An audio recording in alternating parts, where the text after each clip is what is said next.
Okay, welcome everyone. So sorry that we are facing some technical issues itself, but it's okay. We will still proceed on. So sorry, our sound card some issue. Okay, so yeah, very sorry about it. Just give me 1 second. May I know who is the speaker? Can you unmute? Peter, right? Are you? Hi, Joe. I think that would be me. Okay, Winston, right? Winston, yeah, correct. Yes, Good, sorry. yes. Okay, Winston, I have given you the rights to share your slides. You can All proceed. right, thank you. So let me know when we're ready to start. All right. Okay.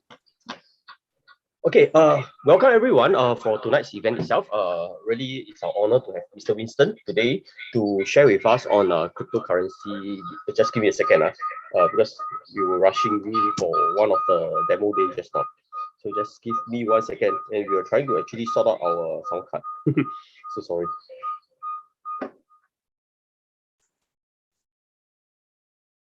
Okay, today our topic, right, will be by Mr. Winston. Okay, and he'll be sharing with us unleash the power of blockchain and crypto, Bitcoin as an official new assets class. Okay, without further ado, itself, right, let's put our hand to welcome him. Thank you very much, Winston. Please, you can share your slides and carry on. All right. Hello, everyone. How you guys all doing? I guess you guys are all from all over the place. I just had the same exact sharing just this afternoon or only. All right, and so I'm repeating this again in the evening. All right, and I want to thank Faith for organizing this and banning this, and also Joe on behalf of. Just want to thank Chamber of Commerce for organizing this for me to share. And I know that this is going to be very interesting for all of you here. But before I start, I'll just like to do some survey here just to understand where you guys are coming from and where are you guys at right now? Okay, in terms of investing with this cryptocurrency space.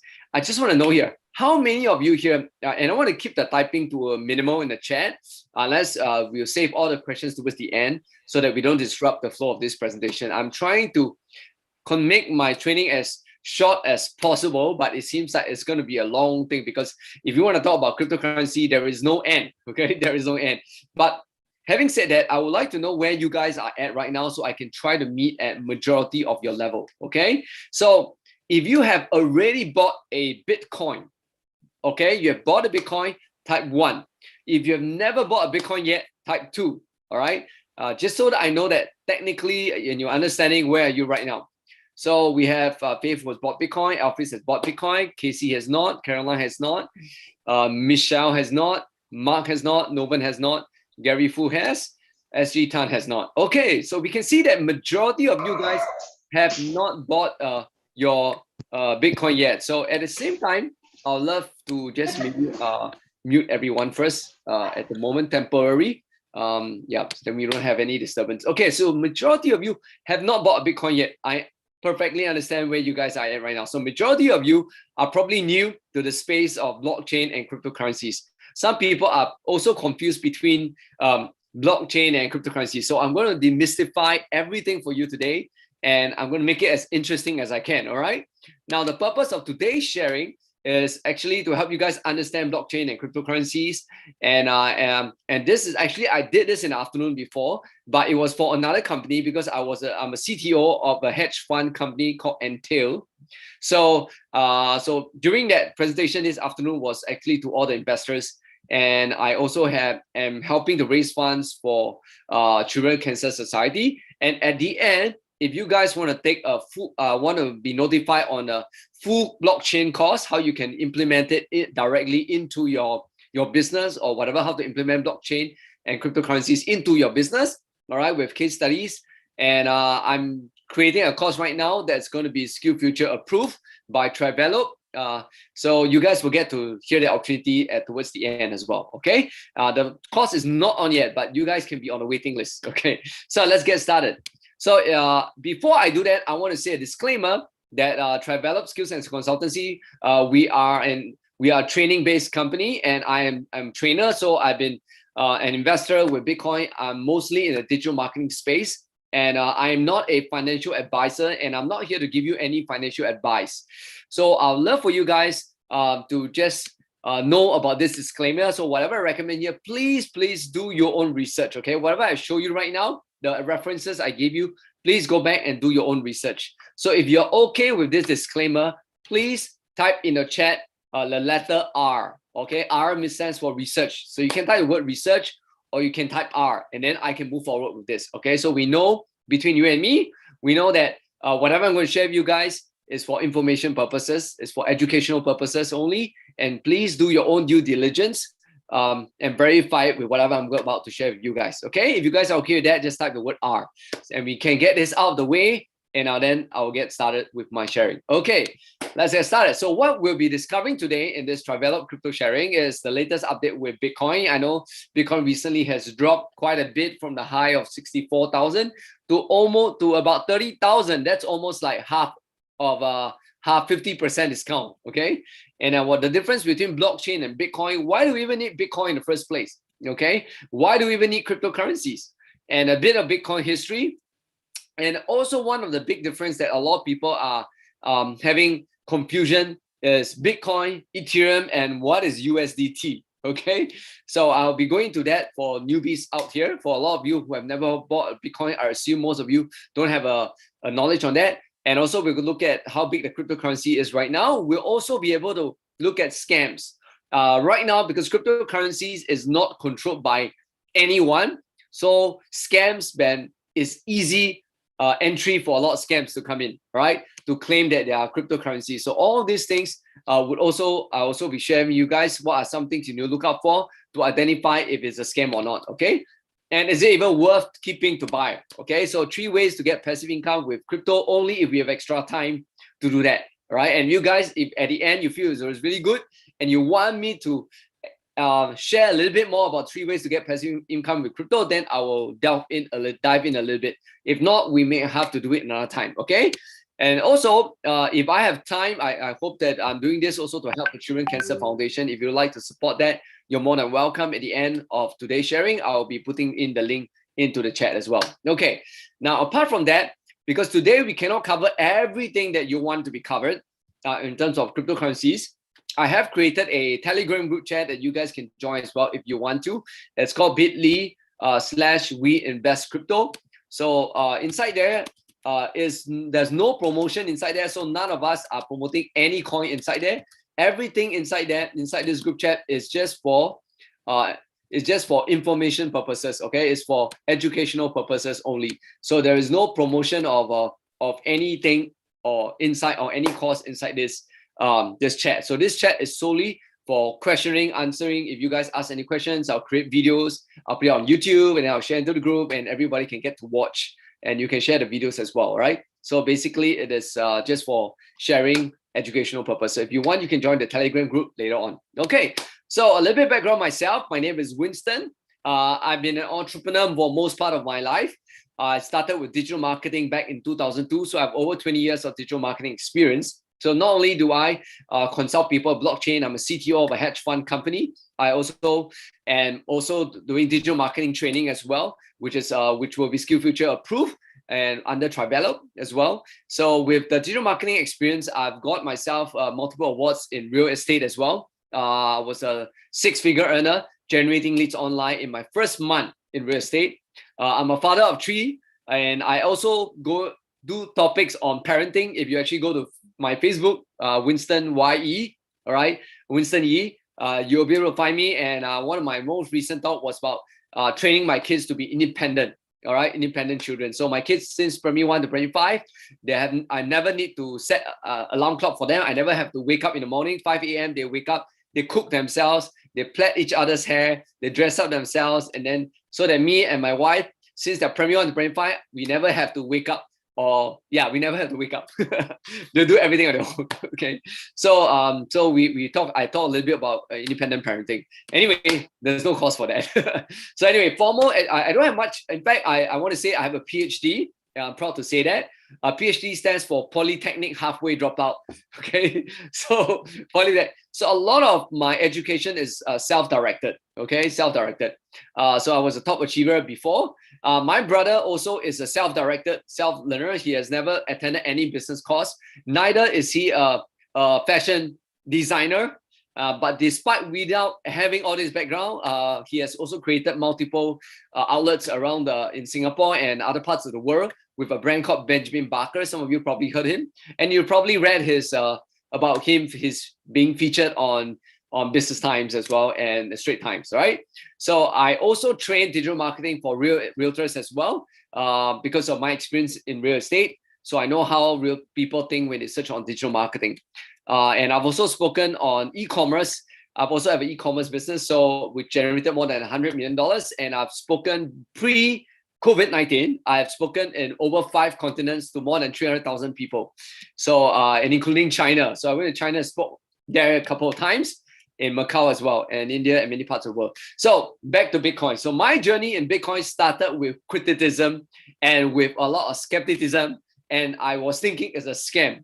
That was back in 2000, if I'm not wrong, 2015, right? Anyone of you used to think that Bitcoin is a scam, all right? Type the word S in the chat if you ever felt that way before, okay? So in 2015, I thought that Bitcoin was a scam because when I was searching to buy stocks and everything, investments, right? Then Bitcoin came up, right? And when I saw Bitcoin came up, I was like, what is this Bitcoin thing? And then I tried to, people say, oh, it's last time it used to be 0.001 cent and now it's like worth a couple $100 already, you know? And I think this will be something that you should invest because long term, this will be the new future. Bitcoin was the new future. And because of that, I thought it was a scam. So if you guys ever thought the same way like me, type in the chat S, okay? So I try to keep it in a minimal, like one word response, okay? So it's easier for you guys to type as well because you're listening at the same time. So anyone ever felt the way, or am I the only one? So Karen, Elphys have felt that way as well. Okay. So the rest of you already, when you heard of Bitcoin, you already knew that it's not a scam, okay? So anyway, it wasn't until 2016 that I started, because it kept appearing, all right? And multiple people approached me, but I always thought it was a scam. So I do some research on Bitcoin. In fact, my main aim was not Bitcoin. I want to know what is the technology behind Bitcoin. So I started researching on blockchain. Okay, how to pitch for fundraising for our own business. I don't think this is the topic for today, my friend. So anyway, so I was talking about cryptocurrency. So my cryptocurrency journey, I started investing with my first Bitcoin in 2016, and I slowly buy my way as it keeps going up. So even in 2017 October, I was buying it when it was $7,000. So even until today, I'm still in profit because I bought all this back when it was a couple of $1,000, or even I think the cheapest I bought was about $1,000, right? So that was cheap back then. And of course, I hold it until today because I have a long-term perspective on it. And later on, I'll help you understand why I felt so certain about keeping Bitcoin. Okay, you guys ready? So just some updated news. Of course, we all knew that Tesla bought 1.5 billion of Bitcoin and to accept it as payment, only to say that later on they don't accept it as payment anymore because it's not environmentally friendly. Just think about it, okay? Elon Musk is a tech guy, okay? He's a tech guy. Because of that investment, he was also the second richest He was second richest person in the world. Think about it. He's a tech guy, all right? How can a tech guy buy $1.5 billion of Bitcoin and not know the technology behind it first, whether it was environmentally friendly? So obviously, he was trying to manipulate the market, right? So maybe he can buy cheaper, so he can short the market and make a lot of money. Well, if he personally short the market and make a lot of money, the thing is, when he short the market and make a lot of money, nobody knows, okay? Because he doesn't need to declare that. Unless the Tesla buy the Bitcoin, then of course he has to declare that. So that's how why you have to declare, because it's a public listed company. You buy under the company, you have to declare. But under the company, under personal, you don't have to declare. So you probably short the market and make some money by just saying that, oh, it's not environmentally friendly. This fact, everybody, I mean, he already knew that right from the start, right? So what exactly are there that is different right now? So we also heard of the most recent news on cryptocurrencies, and let me just go and see. All right, the most recent news right now is, El Salvador, right? El Salvador and Bitcoin, right? So recently, top news, El Salvador beach town rides crypto wave. So right now, El Salvador makes Bitcoin legal tender. So El Salvador is actually a country. If you look at the map, let's see if we can look at the map. It's actually in Central America. It's a country in Central America that doesn't already have their own currency at all. Okay, they don't have their own currency. And let me just see where you guys, in case you guys don't know where's El Salvador. Okay, so El Salvador is here. So if you could zoom in, let me just do this here, and let me just zoom out. Okay, so El Salvador is actually over here, right, between United States and Brazil, Peru. So it's kind of here, be above Costa Rica and Panama, somewhere over here. This is El Salvador. Okay, so El Salvador here is they only accept US dollars. So they have been only accepting US dollars. And now they want to be the first country to accept Bitcoin. And if you want to be a citizen of El Salvador, very simple. Just show that proof that you own 3 Bitcoin. So if I apply, I definitely will get a citizenship over there. But why would I want to get citizenship in El Salvador? I don't know. Right. So anyway, so they say they're using environmentally friendly way to generate Bitcoin by using the volcanoes, right, to do that. Okay, and this is what's happening right now in El Salvador. Our first country declared to make Bitcoin legal tender. All right, and also this time around, different from 2018 and 2017, is that the Bank of New York, which is the oldest bank in the world, has already started beginning financing Bitcoin. So a lot of banks are now investing in Bitcoin compared to 2017 and 2018, that no banks were financing any cryptocurrencies. But now, Bank of New York Mellon is actually financing cryptocurrencies right now, okay? And they're the oldest bank to do that. Now, on top of that, MasterCard in this year, MasterCard has brought in crypto into its network completely already. So a lot of people are now able to use MasterCard to pay using crypto, okay? And Visa as well has already granted Coinbase to issue Bitcoin debit cards, right? Which means that you can also put your MasterCard and a Visa into your Apple Pay, right? Your Bitcoin MasterCard, Bitcoin Visa card, and link it with Apple Pay. And now you can use Apple Pay to pay to buy stuff using Bitcoin. So this is something that's completely changed the game right now for Bitcoin compared to 2017 and 2018 or even the past. Okay. Now, of course, PayPal also now has allowed all his millions of online merchants right now globally to accept cryptocurrency as well. Even I accept cryptocurrencies for some of the products that I sell. All right. But on top of that, of course, there are other scams as well, such as this Talk CEO scam. Bernard Ong, he started a cryptocurrency trading platform where people invest. But I want to say this. I think he didn't get in trouble because everyone who actually invests with this, they actually sign an agreement that says that there is no guarantee of that actual return, right?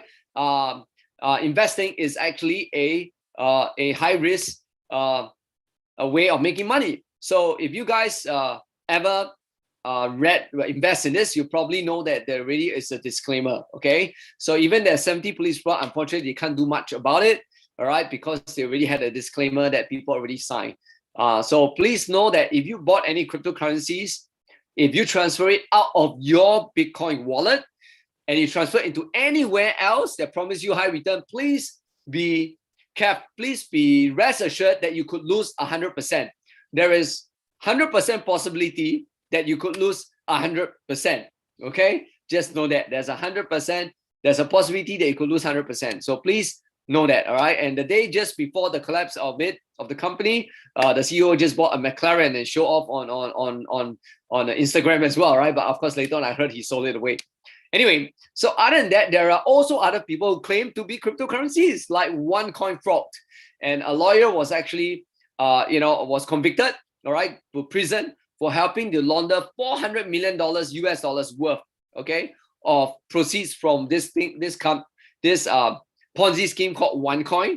And by the way, has anyone ever heard of OneCoin? You probably have friends trying to promote to you on OneCoin. So OneCoin is not a cryptocurrency. Later on, I will share with you how do you know if something is cryptocurrencies, because cryptocurrencies run on blockchain. So I'm going to show you how to know, how to validate if a person says, hey, you know what, my coin is a cryptocurrency, it's a blockchain, we're using blockchain technology.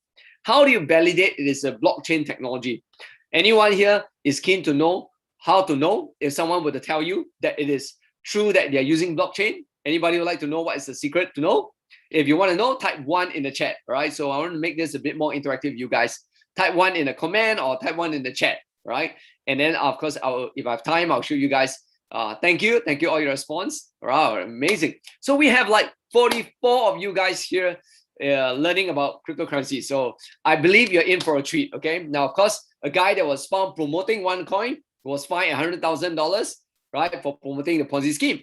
Okay. So we know Bitcoin fell as much as 30%. In fact, it fell as much as 40% from the high of 64,000 to 30,000. Okay, we know there's touch around 30,000. Okay, so but before I do that, I want to help you understand why is there even a need for cryptocurrencies in the first place.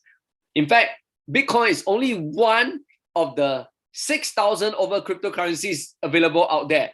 Okay, in fact, you guys want to create cryptocurrencies, you can. In fact, I'm creating a course to teach people how to create their own cryptocurrencies as well, right? So if you want to create your own cryptocurrencies, you can. That's why there are 6,000 over cryptocurrencies right now on the market, and Bitcoin is the most famous of all, okay? And cryptocurrencies all uses blockchain technology. But why do we even need this category called cryptocurrencies? I mean, if our own currency is good enough, to understand that, we have to look back into the history of money. So I hope this has been one of the most pinnacle highlight when I share about cryptocurrencies. And I know that you guys are going to enjoy this. Okay, so let's get going. Now, for millions of years, we have never used any medium as an exchange of goods to get what we want.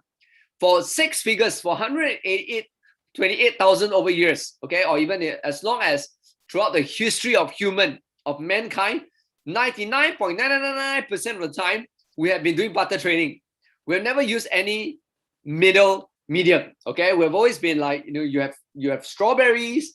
I have cows, kettles. Let's exchange. All right, you grow strawberries. You give me a bunch of strawberries. I'll give you a kettle. So it has always been like that for millions of years. Okay, in mankind. In fact, the first bank. Okay, the purpose of the bank is for safekeeping of something, okay, to safekeeping of something. So last time it was safekeeping of grain, of cattle, agricultural, two things that were precious. So they were kept in a bank. So bank doesn't always mean keep money. That means keep anything that's of value. That's the meaning of bank, okay? So what was kept of value in a bank? The first concept of banks only started about 5,000 years ago, in 3000 BC. In fact, the first medium of exchange that we use in the form of money was actually cowrie shells. In fact, cowrie shells was still made legal tender, okay? Legal tender in some parts of Africa until 20th century, okay? So cowrie shells, think about it. So we used to use cowrie shells in 1300 BC as a form of exchange. Now, why did this happen? Okay, I would love for you guys to take note of these 3 things, okay? These 3 concepts. The first thing is problem, okay? There's always a problem that make people use something new as value of exchange. So problem is number 1. Number 2, technological advancement. Okay. Number 2. Number 3, perceived value. Okay, 3 things. Can everybody got this right? So first is what?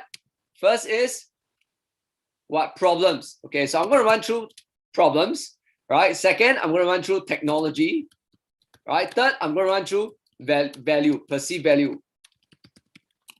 All right, so we run through all this. Okay, so the first coin was only minted back when technology was available for coin and cowrie shells became too common. China was the first to use metal coins, like they were using steel. Of course, they were using gold, silver, copper. They were using that as a form of exchange. All right, and that only started in 1000 BC. All right, 1000 BC. So they were using metal coins. So China was the first. In fact, in the Western world, Turkey was the second. Turkey was the first in the Western world. In the Eastern world, China was the first with 1000 BC. Okay, so that's when coins started. So coins started because of 2 things: problem with cowrie shells, they were too common, all right, and they can break easily, or maybe they wear off quite easily. They wear off easily, so they can't keep for very long, all right. So number 1, number 2, technologically they were able to create coins already. They know how to create coins already. And number 3, perceived value. Gold was considered very difficult to create, and because of its shiny and yellow attributes, right? They were using it for decorative purposes, jewelry, to show that that's wealth or that's money, and that really had a perceived value on it. So that's why with the technology and the problem, they actually transit into using gold coin. Okay. However, then we transit again, 3 things again: problem, technology, and perceived value. Okay. So how paper started? In fact, the first paper banknotes started in 806 CE. So it's only 806 years after Christ, right, resurrected. So 806 years later, okay? So China was the first again.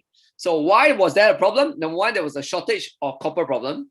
Number 2, carrying precious metal or gold bar from one country to another country, or even one state to another state, just so that you can exchange for something that's of value, became very dangerous as well. You had to have bodyguards. You had to have, like, you had to have money, right? And then you need a truck. You need a lot of security, right? And people's life was at stake. So there were multiple problems with keeping gold, and it was too heavy to carry around. If you had to carry a lot, you can't put it inside your pocket, right?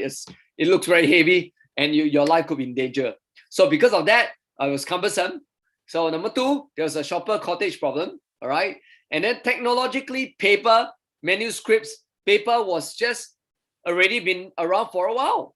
Okay. And back then, the control was by emperor. So what the emperor did was that in order to safeguard people, the emperor did this. So since everyone knows the emperor, okay, so the emperor says what everybody has to follow. All right. So they took all the gold bar and they store it with the so-called the bank, or rather the emperor, and the emperor will give them a promissory note. So probably it's a note that has a seal that says, hey, you know what? How many gold is being stored with us? And this promissory note, you can use it to come back and get back your gold. It's kind of like pawn shop, okay? You know what a pawn shop is like, right? You pawn away something, you get this piece of paper, you can sell this piece of paper to someone else. Someone can get this piece of paper, go back to the pawn shop and get back whatever they have just pawned or whatever, something similar, okay? So they had a promissory note with a seal. So with that, they were carrying this promissory note around, going to people who accepted that, who knew about the emperor first. So when they knew about the emperor had this decree, all right, from the top down, everybody start accepting the promissory note. So they don't have to carry a lot of money. They just have one note. They go to someone, I have a note which is about 100 maybe kg worth of gold. And then, you know what do you have? Oh, you want a house? Okay, you have a house. You're going to send me the house. So right now I'm going to give you back. All right. I'm going to give you back, and then you're going to give me back. Okay. So I'm going to give you back the gold. What do you call it? I'm going to give you back I'm going to give you back. You give me the house. I give you my promissory note, and then you can go to the emperor and claim. So in the beginning, people, especially the poor people, they not really accept that in the beginning. Usually the poorest are always the last to adopt. All right. So what will happen was that later on, they try to, the technology improve, of money, paper money improve. And because paper money improved, they start having a lot of promissory note already. Start having paper, having paper. Okay, so when they start having paper improvement, they you put it into smaller notes and things like that, so that you could it makes it divisible. Okay, and then Europe, it wasn't until Marco Polo went to travel the Far East, then he discovered about paper money. So remember, the perception has changed. Problem, technological improvement, perception. So it took a while for people to accept paper as money, paper as a value of exchange. Okay, and then Europe only started in 1661. So Sweden was the first that started banknotes. So remember, banknotes did not start until way later. Okay, so it's only how many years history? About banknotes is only 300 over years. How many years history? 300. Yeah, 300 over years history only. All right, now it's 2021, right? 2021. 300 over years history. Okay, so and then of course later on the dollar, US dollar was backed by gold. Then until 1933, it was abandoned. The gold standard was abandoned. Okay, gold wasn't legal tender anymore. Okay, it was just after 54 years of adoption. Okay, so now the US dollar is not backed by anything at all anymore. Okay, and so this is what the evolution of money. So from paper, what else have we involved? Okay, three things. Money, three things again. All right, problem. Now, problem. Yeah, so yeah, correct. So yet decentralized contradict itself. Yeah, backed by government or bank. Yeah, so basically it's only backed by government or bank. Okay, so the bank and the government are the one in control, but that also has its own problem, which later on I can share with you. Okay, now then later on another problem. So the problem with money, physical money, paper money, was that I still have to carry a lot of stacks in my briefcase if I have to go from one country to another country to transact. So there was a problem with using paper. And then there was the invention of computer, right, in 1860. So the rich who have large sums of money, they started creating the concept of bank, all right? And Western Union conducted the first electronic fund transfer, all right, where I can digitally transfer funds across to someone else without having to carry the physical paper at all, okay? And because of that, we don't have to carry any physical paper. And then, of course, in 1950, only the rich started using electronic payment, where you accepted digit as money now, no longer a paper, just a digit in a bank, because you trust the bank. All right, that the bank, that every digit they have in the bank, $1, they have a $1 inside the bank as well. Okay, so you trust that. So the rich started using digital money. So now we are ready transit to perceive of a physical thing that's value to something that's not physical anymore, which is just digit. So the first ATM started in 1967 and mobile banking started only in 1999. And then now 2009. So the thing is, why do we even need cryptocurrencies in the first place then? Right? Since it's not backed by the bank, right? It's not backed by anything. Correct or not? What is it backed by then? Yeah, Bitcoin is not backed by anything, okay? So what is it backed by? It's not backed by the trust in the government, okay? But governments are now buying Bitcoin. So what exactly is happening right now, right? In fact, the first Bitcoin transaction, although Bitcoin idea started in 2008, but the first Bitcoin transaction only started back in 2008 when someone conceived this idea, of course, by the person called Satoshi Nakamoto, which nobody know who the person is. Sounds Japanese, but you never know. It may not be the Japanese, okay? So someone inside there had 10,000 Bitcoin and was wondering if anyone would accept that as perceived value. Remember that, okay? So someone inside the forum a lot of people were discussing about the current monetary problem, and there was a need for a currency that's not controlled by any government, okay? Because they feel that the government was not doing a good job, because of 2008 crisis, 2009 crisis. So someone started Bitcoin as a theory only, okay? And also why is using backed by blockchain technology. So why blockchain technology is now better than the current centralized technology, okay? And then someone asked if anyone would to accept Bitcoin. So the first person was willing, someone in Bitcoin in England volunteered to help the person buy a $25 pizza in exchange for 10,000 Bitcoin. Now, if you translate that to today's market, it will be worth about 500 million. Okay, 500 million. Now, this 700 million was because back when Bitcoin was 50 over 1,000, okay, or 50, 60 over 1,000. But now, of course, Bitcoin is like 30 over 1,000, right? So now it's about 500 million, worth 500 million. Okay, and how many of you guys are learning from this? How the money has been perceived, how money has been transiting from barter trading all the way and going through these three things: problem, technology, and value. So value has been changing, perceived value has changed, technology has changed, problems has caused us to adopt new technology. And of course, a lot of people will always have problems. Remember, credit card, there was a time where everybody was afraid of using credit card. In fact, for a long while, many people did not use credit card, right? Even though a lot of people started using credit card. So they started with the rich that start using credit card first. Then the middle class will start to use. Then the poor now feel safe to go and use credit card as well. Okay, so this is from top-down approach. So how many of you guys actually find this history of money enlightening for you guys? Was it simple for you guys to understand? If it's simple, let me know in the chat. Just type why if you find this easy to understand, and then I can go to the next segment. Okay. Government does not back Bitcoin. By the way, Bitcoin is not backed by anything. Okay. Okay. So it's a new concept. Okay. Bitcoin is not backed by anything, but why is it worth 50 over 1,000? Okay. Or 30 over 1,000. So right now. Okay. So let's get started.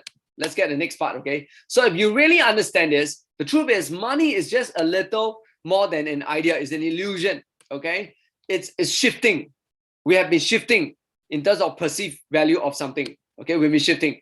So there are four main problems I'm going to highlight why people prefer Bitcoin. Okay. Now, whatever that makes a thing that's of value is not determined and controlled by anybody. It may not be controlled by anybody. For example, baseball cards. Now, there are baseball cards that are worth millions of dollars. Who is the one that value it that is worth millions of dollars? Okay. Who is the one that value that makes it worth $1 billion? Right? It's all the collectors of the card. It's all the collectors of the card. All right. Even Pokemon was sold for 30 over 1,000 US dollars. Right? A comic was sold for $12 million. Who controls that value? Nobody controls. It's the market that determines the value. So Bitcoin value is determined by the market. It's not controlled by the government. It's not determined by the government. Okay. So that's why the first problem that people were complaining about the current monetary system, it doesn't matter whether you are Singapore dollar or your US dollar or whatever dollar. How many of you know that if you kept your Singapore dollars 20 years ago in the bank today, right? 20 years ago, today is worth a lot less, right? It doesn't matter which country you're in. How many knows that for a fact? Type Y in the chat. Okay. Like US dollars, right? Well, about 30% of US dollars in excess was printed just last year, which means that if you kept $1 in your bank in 2013, right now it's worth less than a cent. So all the dollar right now that's backed by the government is devaluing. 100% all of them is valuing, no matter what currency you're holding on the planet, right? As long as a centralized government kind of money, it is devaluing, right? Yeah, so China Bank is coming out with digital money fighting with crypto. Yeah, that is true also. However, that is still a centralized, that is still a government controlled. All right, government controlled. Wow. We don't know the details whether it's going to be able to devalue or increase in value. But if the government keeps printing, of course, it will devalue. Okay, so we can see whether the China government banks win, or maybe the public wins, or maybe the public and the China government will coexist at the same time. Okay, so we don't know about that, which one will win, or maybe two will coexist at the same time, because there's many currencies right now that coexisted, right? So if you kept the same dollar, it will devalue over time as well. All right. How many will agree with me on that? Type Y in the chat. All right. How many know that if you keep any company dollar, any country dollar right now, right? 3 years ago, your value, like our property, right? Our property is growing by about 5% per year. Now, if you 5% compounding per year, okay, our property. If 3 years ago you didn't buy a Singapore property, you will have lost the amount of money that you need to buy property is compounded over 5% for 3 years, which means your money in the bank is worth a lot less. So that was a problem. So to counter this problem, Again, someone came up with this concept. Why don't we create a new form of money and make it can only increase in value? How to do that is to make it more and more scarce. Is to limit. So they created a concept of Bitcoin on blockchain technology, all right, that by 2140, you probably will get up to a 21 billion. But of course, 21 billion Bitcoin will never be printed at 2140. It will not finish at 2140. But estimated, it will be close to 21 million Bitcoin max at 2140. And because it's minimum, because there's a limit, right? It cannot increase, right? You cannot print more. So it's limited. So it's even more limited than gold. Okay, gold, there's still a lot of gold in the ground. Okay, it's like never end. But at least you know for sure Bitcoin is limit. So really, whether whatever that creates the currency, the market currency, Bitcoin, whether you guys accept it or not, you prefer gold, it doesn't matter. You can prefer gold and the value of Bitcoin will still go up because there is enough people to value that to go up. Just like enough people to value a baseball card, to make a baseball card worth $1 million. Just like there's enough rich people to value an art piece, that the art piece can be sold for 60 over million or 100 over million. So you must know that, okay? So it's not really up to you whether you want to accept or not. It's up to whether it has enough people to accept that, then that value of that will actually go up. So it's all supply and demand, okay? Yeah, so let's get started. So number two problem with the current banking system of storing money is that the banks are being hacked frequently, all right? In 2017, the Italy's largest bank was being hacked, right? That means you can go in and just change the amount of money, right, inside the account, right? Russian hacker was able to data theft and get hacked into JP Morgan as well, right, in 2019. EU banking was hacked. Authority was hacked as well in 2021. And of course, the Europe largest bank, HSBC Bank, was also being hacked, in 2018. So why are the banks being hacked? So one of the ways, the reason why is because all the data that's stored in the bank, the transaction data, are all stored in the bank. Transaction means, whatever that you spend or whatever money you transfer from one or another, whatever that you spend, all the accounts, right, need to be accounted, right? All the spending need to be stored somewhere, the information, so you know how much you're left and how much you're spent, right? So all these data are stored in a central bank, not central bank, well, in a specific bank. So if you are using POSB Bank, that's only stored in POSB Bank. Citibank or Bank of America would never have the transaction details of your DBS bank, all right, of your transaction. If you had you transact by sending money from someone DBS account to another person POSB account, or that transaction will not appear in other banks, all right, and they will never share with each other. So it's a centralized solution. So in other words, one hacker try to hack is not going to be easy. But if 10,000 hackers all try to hack, one of them can be able to hack into the bank and manipulate the data. So what do I mean by decentralization or blockchain? What it means is that the data is duplicated across multiple computers, multiple hard disks, right? And is stored on different parts of the planet. So that even if one part of the power is down, all right, the backup is still on other parts of the world, right? So who are these people going to store this data, all right? So I'm going to share with you how the data is stored on blockchain, all right? Later on, I'll go into that. So to do that, how do we secure this? Now, if this computer, this hard disk was being hacked, all right, and the data inside is changed, these other computers, which we call nodes, N-O-D-E-S, okay, on the blockchain, all these nodes, right, will compare their copy with this copy over here. Now, if the majority of the copy is the same, but this copy is not the same, then they know that this has been hacked, right? The data is not in sync. All this would sync this back, revert this back to its original copy. So by decentralization, it's very difficult to hack. So this is how blockchain solve the technology. So Bitcoin is stored on blockchain for these security purposes. Okay. So the third problem is interbank fees.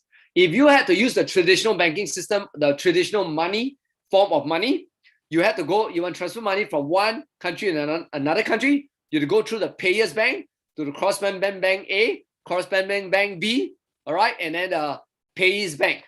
So in other words, if you had to transfer $100 from a US bank account to a bank account that's in Argentina, the whole transaction, all right, even in the case of both banks are using SWIFT, it will cost about 45% to 50% of the $100. $45 to $50 to complete the transaction. On top of that, if you do wire transfer, or of course, if you do wire transfer, it's 3.5%, and you wait 3 to 5 business days. PayPal charges 8%, and there's a risk of chargeback. However, Bitcoin, if you use Bitcoin as money, right, instead of using the Singapore dollar, US dollar, whatever as money, and we use Bitcoin as money, the transaction fee is only 1.05 to 1.55%, no chargeback, and it's fast.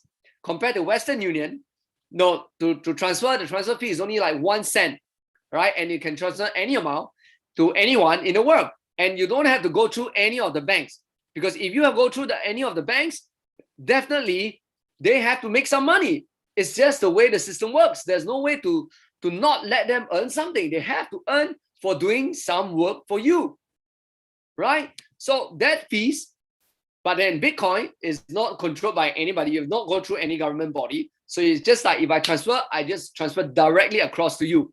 So this is a more peer-to-peer. So this is a solution for Bitcoin for high transaction fees. Second, the last but not least I want to share is privacy. In fact, you don't even need to be a hacker to hack and take the data of all of you. In fact, all of you, all our data right now, our address, social security number, our NRIC, where we stay, where we've shifted house, what house we bought, how much is our mortgage loan, who are our spouse, how much money we receive every month, all these things. Do you think that's privacy? Or do you think a banker in a bank can have access to all this information? Now, the next question I want to ask you this. Should the bank store all, is it necessary to store all this information in the bank? And the reason why you have scam calls is because someone inside the bank can steal 2.7 million people worth of data, your address, how much money you have. In fact, this data is available to RM, okay, which is relationship manager, that you can check and say, oh, you have so much money. Oh, so much money is coming every month. Okay, great. I now can call you, exploit you to ask you to buy some product, financial product, because I know you have money, right? And they can do that because they can have all your data. So there is absolutely no privacy at all, right, from the bank.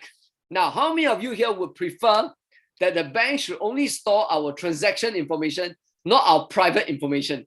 If how many of you prefer that, type Y. Okay, I'm just curious here, okay? I'm just curious here. Okay, I'm not an advocate that, I'm not saying yes or no, I'm just curious that should your private information be available to the bank and available for the bank to exploit or not? All right, if you prefer not to, type Y. If you prefer okay to let them exploit, type N. In fact, the bank doesn't just exploit. In fact, not only can the bank exploit, even the people, employees working in the bank can exploit. Okay, so most of you agree that the bank is great if the bank don't store all this data. Okay, because the main thing about the bank is just make sure that the account is accounted for. That's it. As long as you transfer money from account A to account B, right, and how much money is left, as long as those data is available, that's what the bank should only keep track of. All right, and that's what Bitcoin tried to do. All right, or rather not Bitcoin, but the person who created Bitcoin is created based on the idea. So in fact, Steve can steal data, payroll data from the employees. So, but what is stored only on Bitcoin? Let's say Bitcoin transaction, right? If you use Bitcoin as money, what is stored? There's privacy. So there's nothing stored. The only thing that's stored is number one, your account number, which is a complicated, unique account number, okay? Which we call it hash, right? And then from one hash to another account number and how much is being transferred. So this is the only thing that should be stored on the cryptocurrency, on the blockchain, all right? This is the only information stored on the database of Bitcoin, okay, or any cryptocurrencies. So what is stored on the database is nothing about you, nothing about your privacy. So there's pure privacy, okay? And the reason why banks can do that, because they can see your money going in and out. Even if you transfer money out to buy stocks, right, the bank can see. If you transfer money out to go and buy Bitcoin, even that they track. Now, when they see the bank is transferring too much money out of Bitcoin, you know what the bank can do, like JP Morgan? They can just tell you, it's going to be a bearish market coming. We think that it's going to be a bearish market because they can see the whole world, their bank, a lot of money are going out to buy Bitcoin. They want the money to come back into the banking system so they can manipulate the market because they can see all these things. They have control over all these things, right? And because of that, they can see that only no transparency for you, but transparency for them. And they can actually say the market is bad, it's bearish, so that all the money get pumped back into the bank again. Okay, so all these things are happening. So now that you understand the solution that blockchain, if a cryptocurrency is using blockchain, what are the solutions that it can offer? All right, let's go to now you understand why people are taking Bitcoin seriously as a currency. Why El Salvador, the country, is already officially making Bitcoin legal tender in their country. Legal tender. Okay. Now, next part, I want to explain to you what is blockchain. This is a bit technical, but the way I explain it is I use my kids. I explain to my kids, and I'm sure all of you can understand this as well. Okay. Make it very insightful for you. So far, the sharing, has it been good? Yes or no? I just want to know this. Okay. Am I doing a good job? If I'm doing a good job, type G.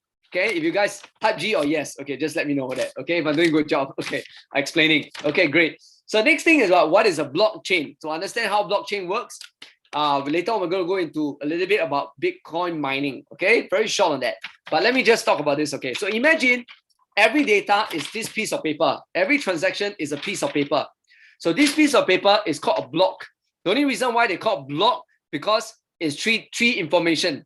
So three information is like three-dimensional data. So it's like a block, okay? So think about it. So on this piece of paper represents the block over here. There are three parts, three information, the data, the hash, and the previous hash. So I'm going to explain what that is, okay? First is data. So what is exactly is the data on the piece of paper? The data is on the piece of paper is transaction from this person account number to this person Bitcoin account number and how much Bitcoin. That's it, okay?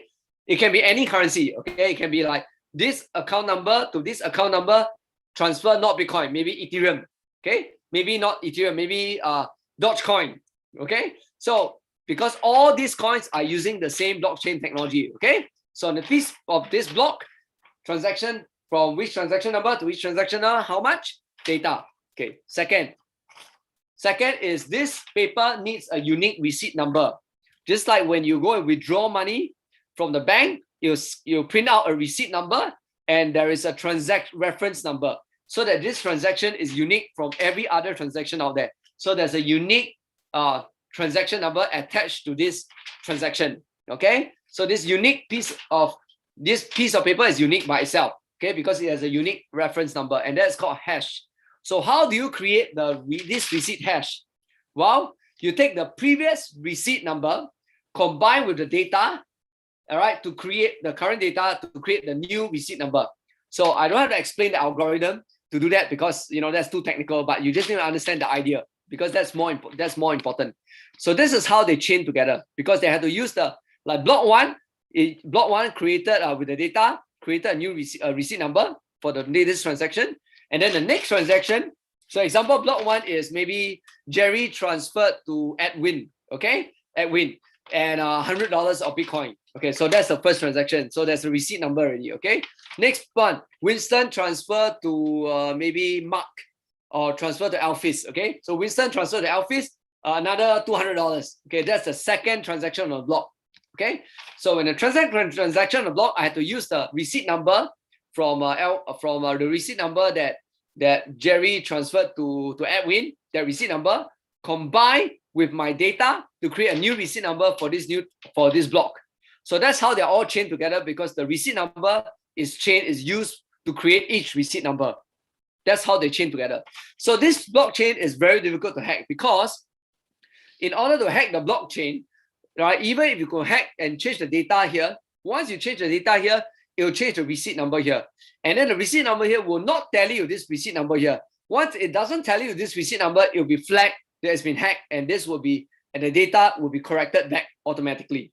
So because of this chain effect, the only way to hack all this piece of paper so that they all still tally is to all change the piece of paper all at the same time.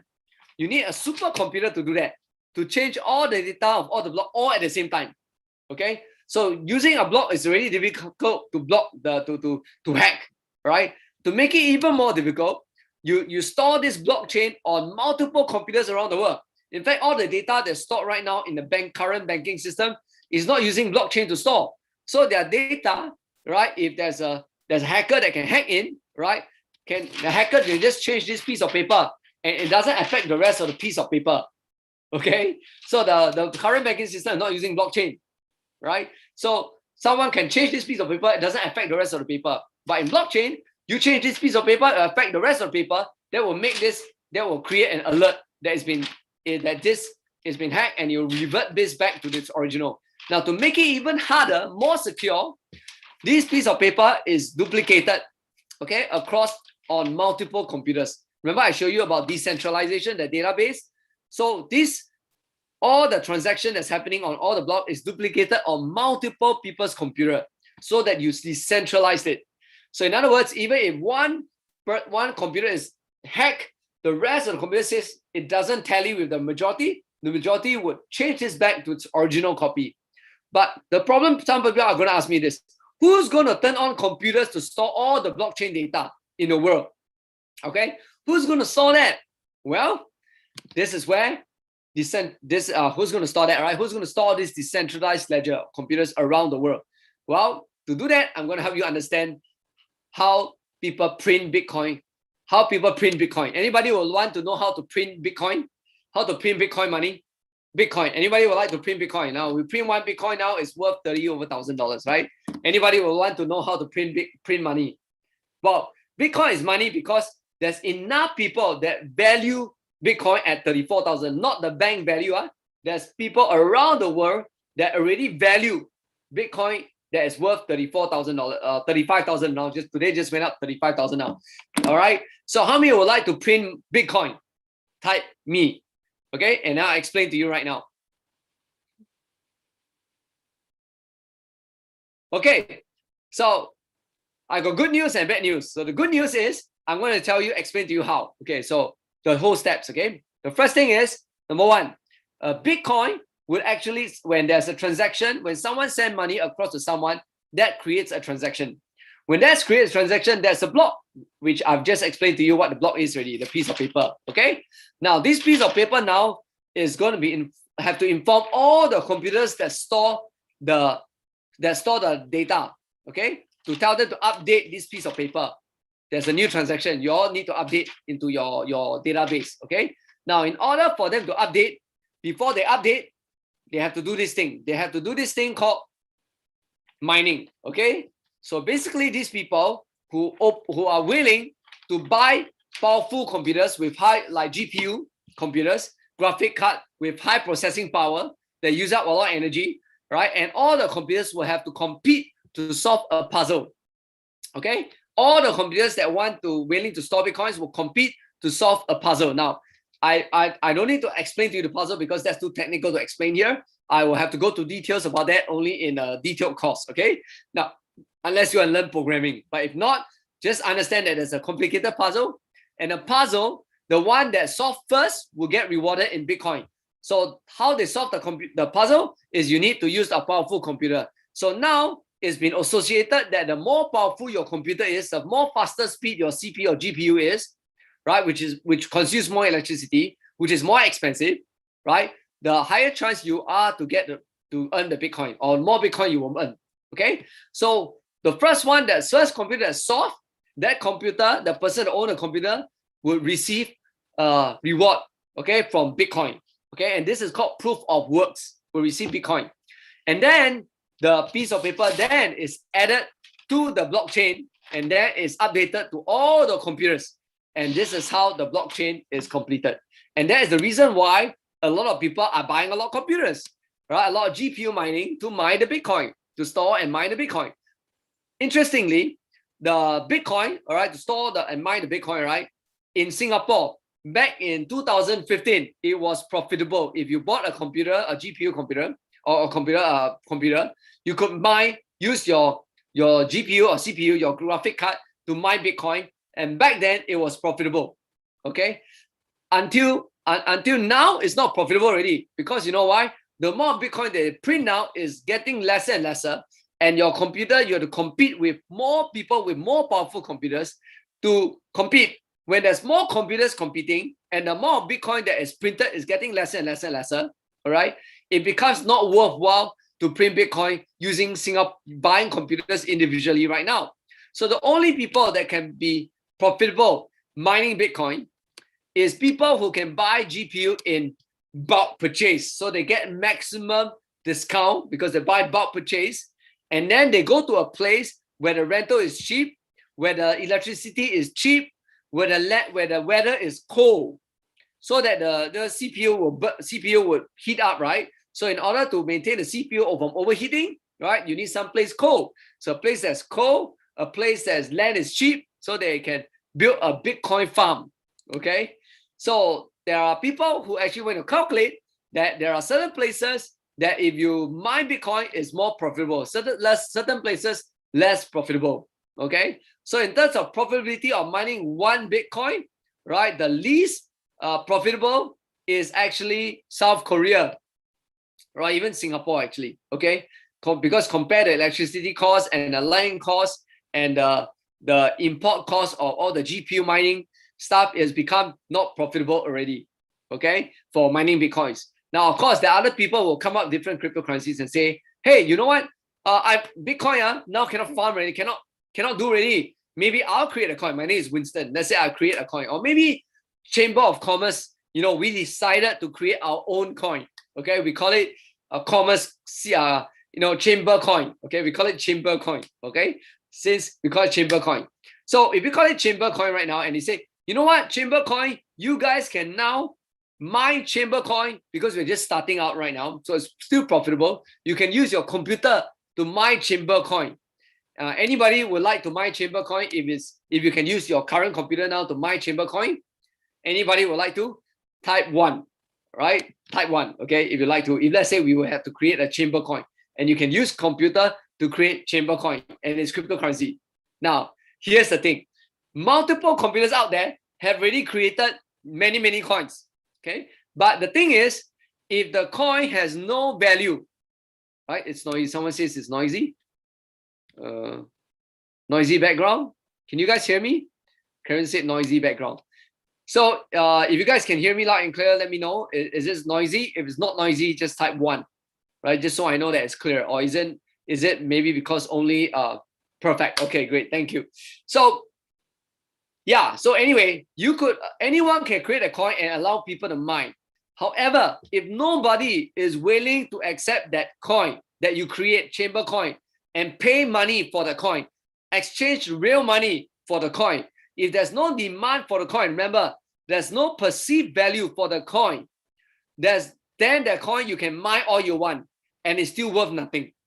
Okay, so you can mine, exchange electricity cost for the coin, and if nobody value a coin, nobody is willing to pay money for the coin, nobody's using the coin to exchange for something of value, then that coin can be as value 0.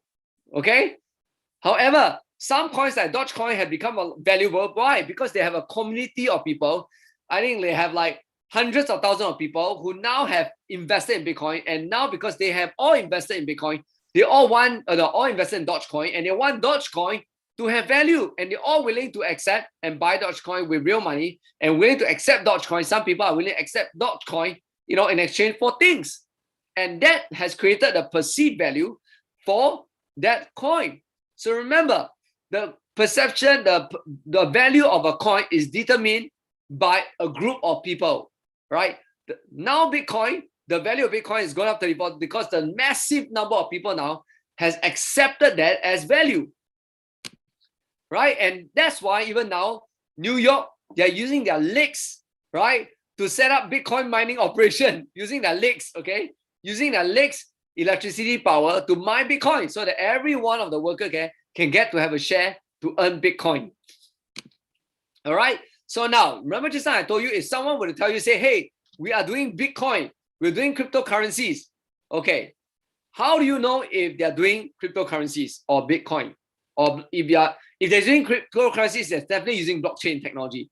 If it's blockchain technology, one tip for you. If it's a blockchain technology, the transaction is all public. all transactions should be public. So if you go into blockchain.com right now, blockchain, okay? If I go to blockchain right now, I go to Explorer. I can go and see right now Bitcoin, right? I can go to Bitcoin and I can see right now Bitcoin, right?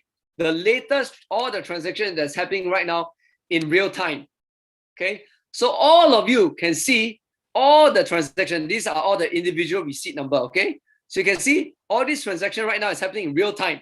So if someone tells you, say, I'm doing blockchain, then you ask the person, where can I find your transaction happening in real time? Is it on blockchain.com? Okay? Is it on blockchain.com? Because if it's happening in real time, right, and it's open, transparent, everybody can see, but nobody knows who transfer who to who lah. You transfer from which account to which account. Nobody can see who transfer.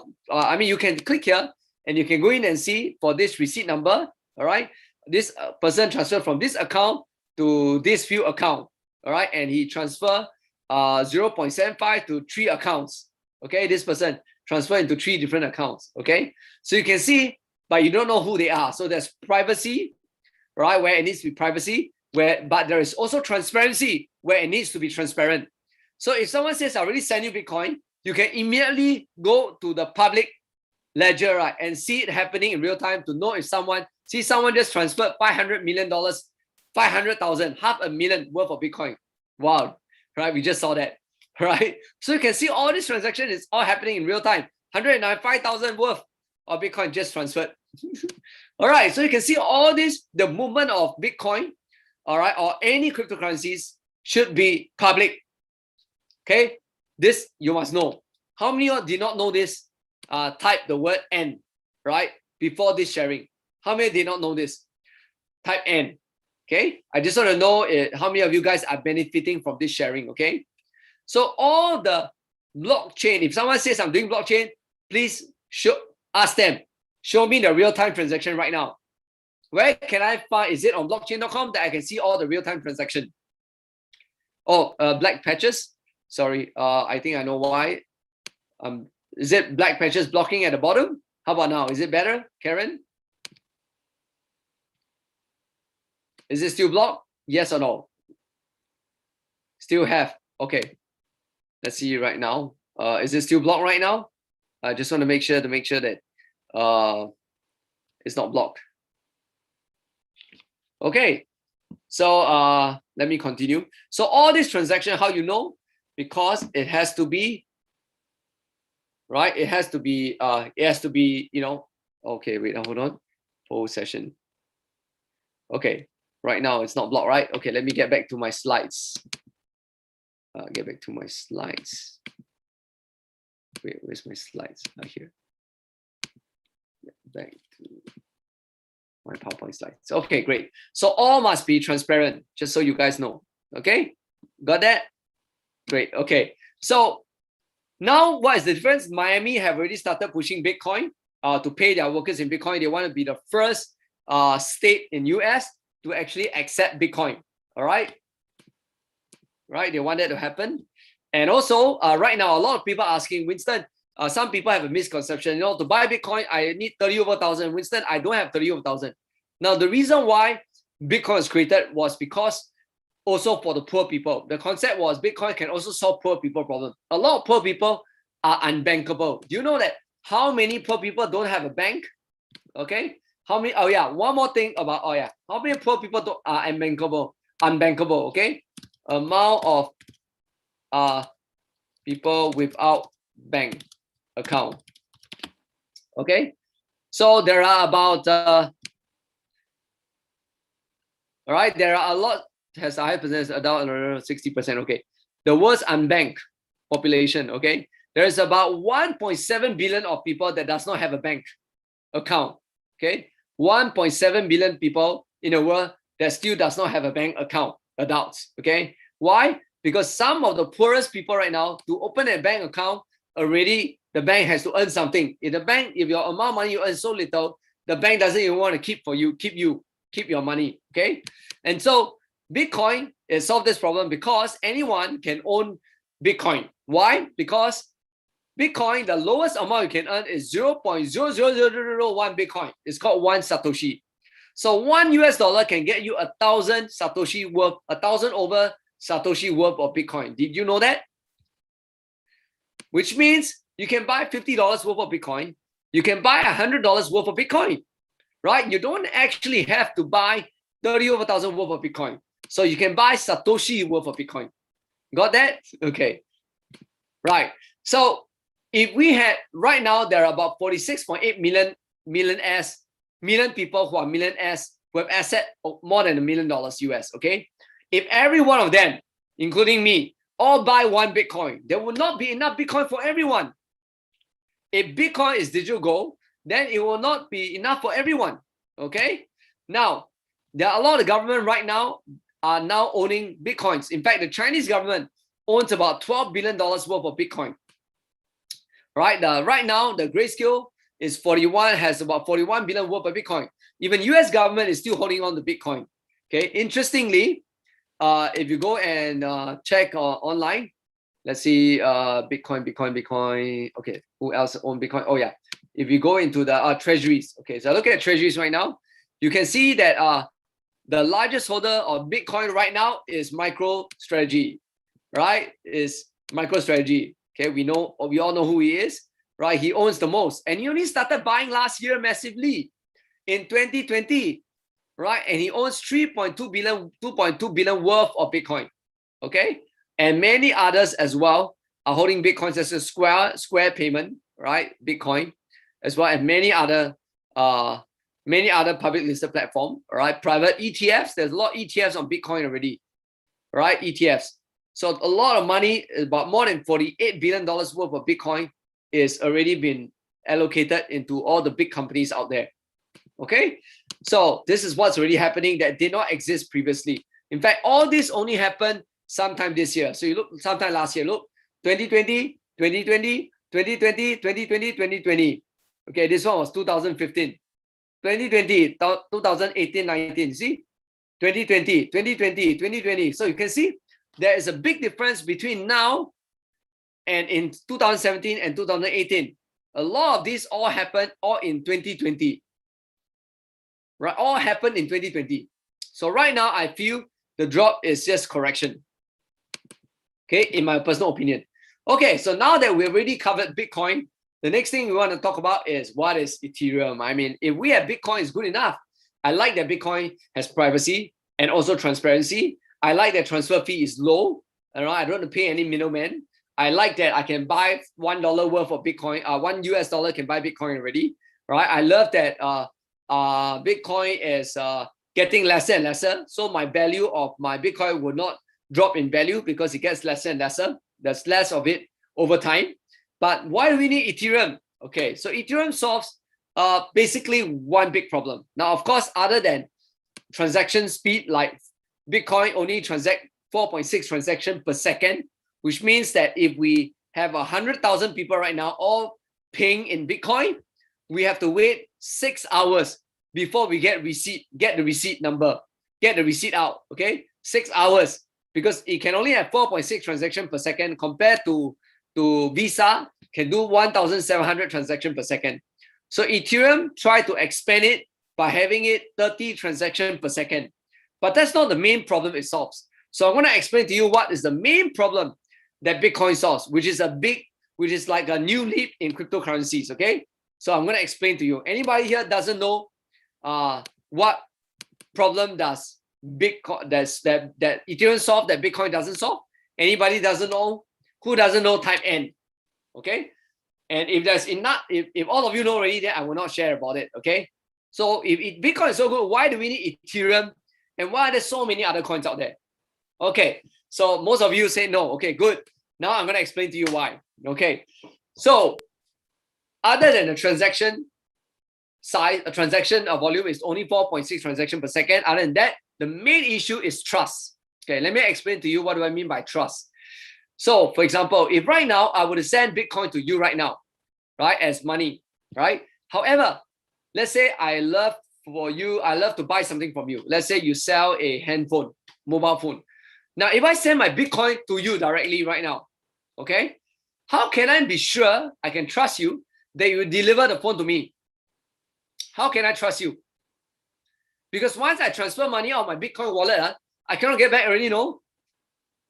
So how can I ensure that you will send the phone to me? Number two, okay, trust problem. Second, even if you say, send the phone to me first, and then I'll send you the payment. So even if you send me the phone, how can you guarantee, how can you feel safe and trust me that I will send you the money after you send me the phone? So there's a trust problem. So right now for online stores, online transaction, the way to solve the trust problem is you need a middleman who do this thing called escrow services. So example, Shopee, Amazon. Now Amazon, Shopee, Uber, they do escrow services. Basically, they are the one that control the money. So in other words, if I send money to you, all right, I want to buy a product that you put on Shopee right now. So I have to send the money to Shopee first. So Shopee is the holding. They just hold the money first. They will not release your money to the supplier. Okay. But the supplier can see that I already sent you the money. So because they can see that in their Shopee account. So Shopee become like the middle person to trust. Okay.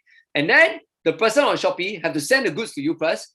The delivery person has to take picture and validate it and sign that he digitally to inform Shopee that he already did the delivery.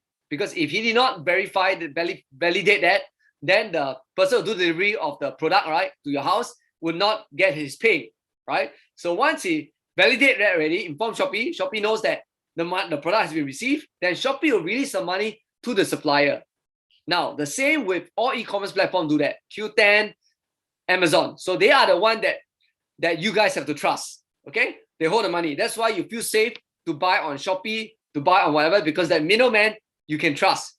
Now, why do we need Ethereum now? I'm coming into that right now. Okay, so for Shopee, they take a cut. They take about 20% cut or 10% cut or 50%. They take quite a huge cut for being the middleman. Now, of course, the middleman thing is not just happening for cryptocurrencies. It also happens in properties. Now, if you want to transfer money to someone else because you're going to buy the property, that person has to transfer title deed to you first. So who handles the transfer of the title deed first? Who releases your money to them? So you got to transfer your money first into the bank, into the escrow account where the lawyer, okay, the law firm will hold that money first. Okay. So can law firm run away the money? Yes or no? Type in the chat. Can law firm run away the money? Right? They become the holder, escrow person. Okay. Now, here's what happens.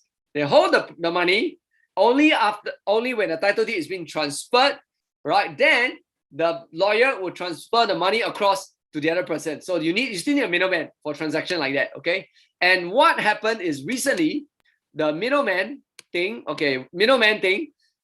recently last year, 2019, a lawyer goes missing after ordering payout of $33 million.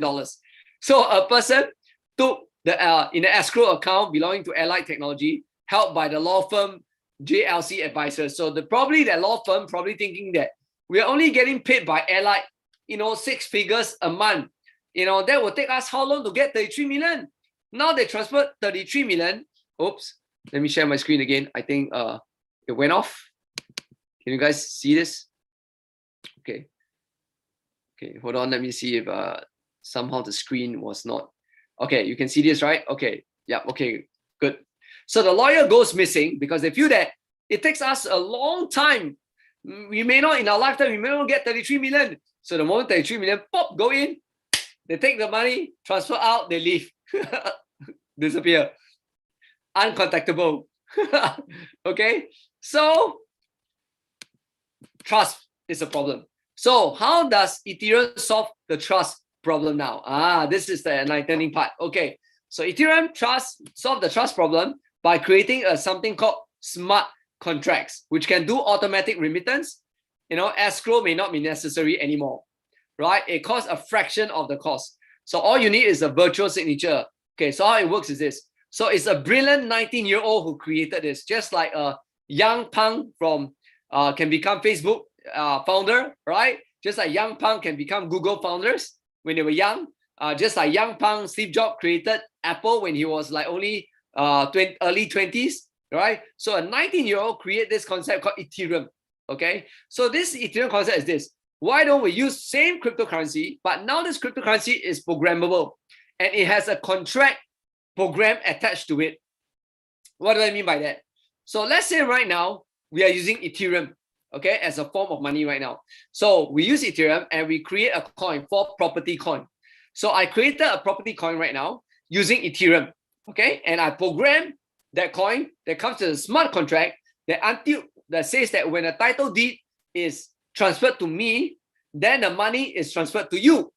So I will have to buy a coin called property coin first, right? Because that property coin, so I use my money to buy the property coin, right? Whatever money I'm using that right now, Singapore dollar, US dollar, buy property coin. So I buy property coin because there's a smart contract attached to it. And now I'm going to transfer the property coin over to you, right? In exchange, you will send me the title deed, okay? Now, when I send to you on the crypto blockchain, because it's a smart contract, it's programmed, okay? You can see the money transfer you, but you cannot use the money. You cannot take the money at all because the the contract has not been fulfilled yet. The contract has been programmed to state that title deed must transfer to me first, and it must validate with digital signature from someone, a third party that the smart contract is tied to. So the third party can be a lawyer or someone, okay? So once the title deed, maybe our Singapore SLA, okay? So once they transfer the title deed over to you, right? Transfer title deed over to you, all right? If it's HDB, then of course HDBC transfer title deed to you. So once transfer title deed to you, what will happen is down there, they will digitally sign it. Once they digitally sign, the property coin then is released to you, right? And I already got my title deed. So basically, you now don't need to trust a third-party person anymore. You trust the smart contract programmable. Now, what if I told you that Ethereum was created, that you can create smart contract from all kinds of things? Insurance, to solve the trust problem. Insurance, e-commerce, gaming, right? Transaction gaming, right? If I want to buy your gun in Counter-Strike, right? How do I know if I pay you money, you transfer the gun to me? Well, we can use a smart contract. Now you trust the contract, you don't need to trust me, right? And so it can be used in multiple places. And that's why, because of Ethereum, a lot of coins are created from Ethereum. Because now you buy Ethereum coin, you can use Ethereum coin to create your own coin and program it with your own smart contract. And that's why all these huge companies right now are involved in Ethereum. And that's why Ethereum price right now is still holding at 2,000 plus. It's still worth 2,000 plus because all these people are involved in called the Enterprise Ethereum Alliance. So they form an alliance to make sure Ethereum is able to continue on, because they find that Ethereum is a really good programmable kind of money, right? A value that they can use to transfer valuable things across using smart contract without a middleman. And right now, because of that, there is 3,709,000 Ethereum coin that's created from Ethereum, because every coin created, they have a different smart contract, so they can call it a different coin. So in order not to confuse you, just know that Ethereum, because it's smart contract, there's no limit to the printing of Ethereum. But anyone that, let's say I create a property coin, I want to use Ethereum kind of smart contract, I have to buy Ethereum to create my coin, right? So if there's more demand for my coin, that also makes me have to get more Ethereum coin. And that will make Ethereum price go up as well. Demand and supply, right? So there are 300,000 tokens created from just Ethereum, right? So where can you find them? Well, you can go to this website called theapp.com/theapps, okay? And once you are there, you can click on Ethereum. Now, there are many also other coins that try to be like Ethereum. Every of this coin here, they are also doing most of them are doing smart contract, and what they want to do is they want to do a better Ethereum.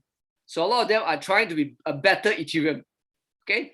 The difference is that these people don't have a big alliance like Ethereum, because Ethereum was a pioneer in using smart contract, okay? So Ethereum right now, there are many platforms that are creating in their own coin using Ethereum for gambling purposes.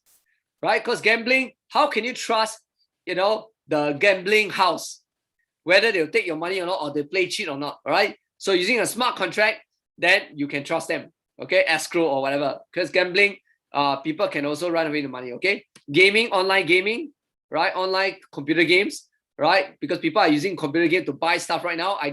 I play this thing called Marvel Champions game, and I went to spend $6 plus today to buy something, to buy some extra power just for fun, okay? So anyway, an exchange, right? They also created their own coin for exchange, for finance purposes, right? It can be for a smart contract for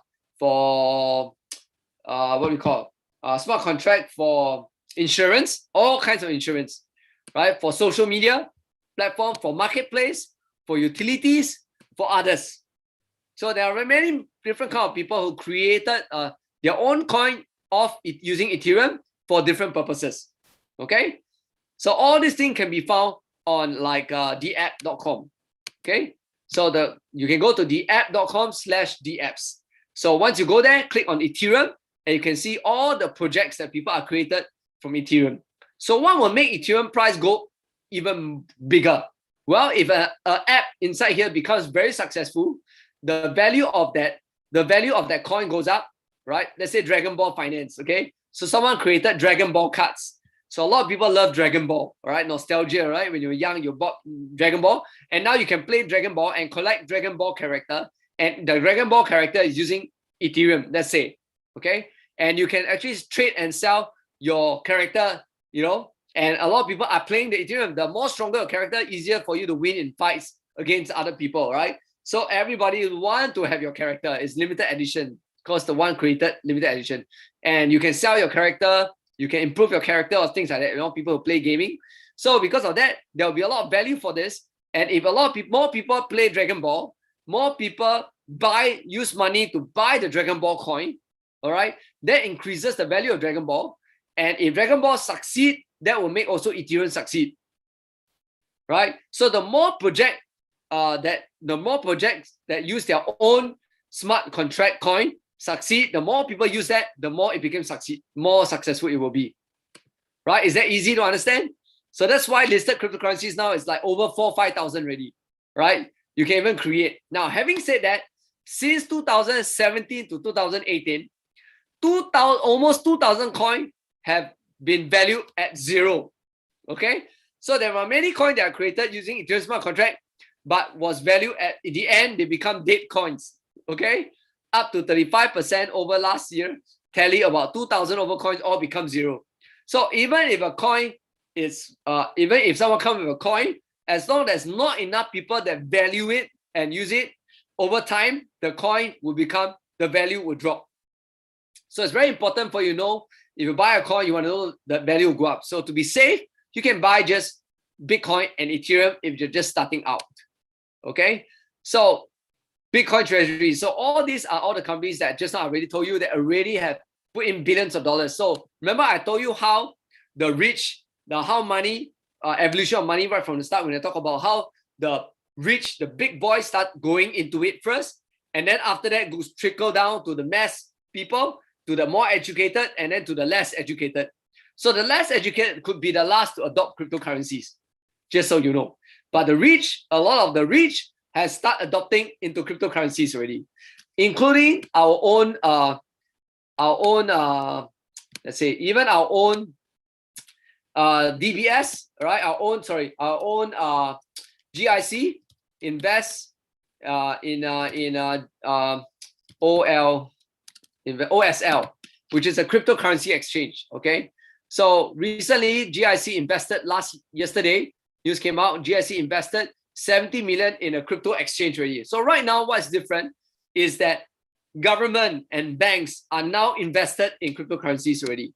Okay, DBS already invested in cryptocurrencies. So a huge thing that's happening right now is because of that. And right now, the market cap for cryptocurrencies right now is about let's see if it's is it 1.5 million or it's more than 1.5? Let's look at the market cap right now. The total amount of money that's inside the cryptocurrency market right now is okay. Let me go to coinmarketcap.com, and we can see it instantly. Okay, so right now it is $1.54 trillion. Okay, $1.54 trillion. Okay, it's worth 1.54 trillion. And right now, the total amount of US dollars inside Bitcoin is 674 billion. Okay, 674 billion. You know how much is DBS worth? DBS market cap is 76 billion right now. All right, in SG dollar. Currency is in SG dollar. So you have to convert 76 to US dollars. So that will be about 50 billion. Okay, 50 billion. So DBS is only worth 50 billion. The total money in DBS is only worth 50 billion. Right? If you compare with Bitcoin, right? Don't even compare the whole cryptocurrency market. Just Bitcoin alone is worth, you have to have about how many? 600 divided by 600 billion divided by 50, right? It's about 12. Yeah, so it's about 12 DBS bank. So what Bitcoin is now worth 12 DBS bank. To wipe out Bitcoin is to wipe out 12 DBS bank, right? Just to put you in some perspective, okay? And I think Amazon is now worth 1.61 trillion, right? Market cap. So compared to bank, Credit Suisse is only worth 23.8 billion, right? And UBS is only worth 55 billion, right? Which is so small compared to Bitcoin, right? You can have 12 UBS bank just to have one Bitcoin, 12 UBS bank, okay? So this is what's happening right now. So if you can ask yourself right now, we also have this thing called altcoin season and Bitcoin season. Altcoin season means that there is more coins out there that is gaining in value more than Bitcoin. But right now, it seems like Bitcoin is, all the altcoin is dropping massively, while Bitcoin is still okay. So if you look at the altcoin, alternate coin, that means the coins that are not Bitcoin, okay? Alternate coin. If we go and see this link slash alt crypto, okay? So I go there, this link. So you go there, it will show you this, people measure this thing called the season, okay? So they say that right now the season is altcoin season, but it's kind of like dropping. So a good time to buy Bitcoin is when it goes down to Bitcoin season, okay? So it says altcoin season. So last 90 days, all these coins have beat Bitcoin. All these other coins here, the return, have beat Bitcoin over the last 90 days, okay? However, over the last 1 year, okay, 1 year is over Bitcoin. However, over the last 1 month, only one coin, right, is in positive. It's called Matic, right? Only 1 point is in positive over the last 1 month. The rest all in negative. Bitcoin was minus 28, but majority of this other coin were all in negative. So other than that, only this few is still it's still 30 days ago, still better than Bitcoin performance. But only one is still positive over Bitcoin, right? Called Matic coin. I'm not going to go to any of these coins specifically because there is no time enough for us doing that. We already gone in 1.5 hours, okay? So right now, Swiss Canton has also accepted to take Bitcoin to accept taxes, all right? Oldest bank already inside. DBS has already launched their crypto exchange, which means they have to buy cryptocurrencies. They have to buy Bitcoin, right? And our sovereign wealth fund has been buying Bitcoin since 2018. So tell me, can Bitcoin go to zero? Right? So there are even people who forecast that Bitcoin could hit $1 million for one Bitcoin. Well, it is possible if all the 46 million millionaires all go and buy one Bitcoin, which they all can afford. Then there is not enough for everyone. Okay, so let's go into cryptocurrency scam. But before I do that, so far, has the explanation been clear for all you guys? Is it insightful for you guys? If it's insightful, type I.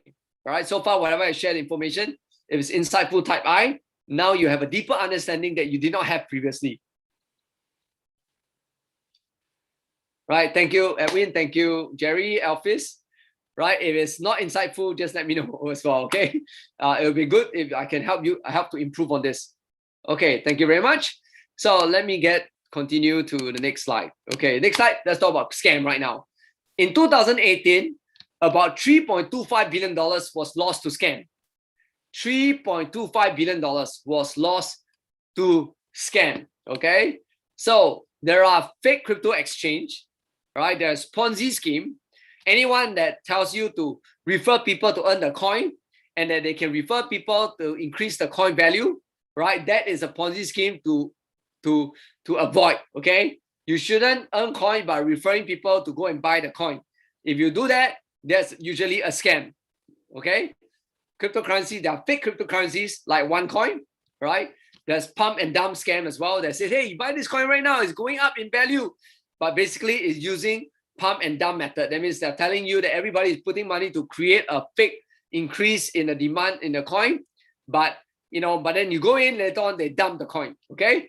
So crypto exchange. So if you guys ever want to go and buy any cryptocurrencies, please, if you are new, especially majority of you, please only keep to only this list over here.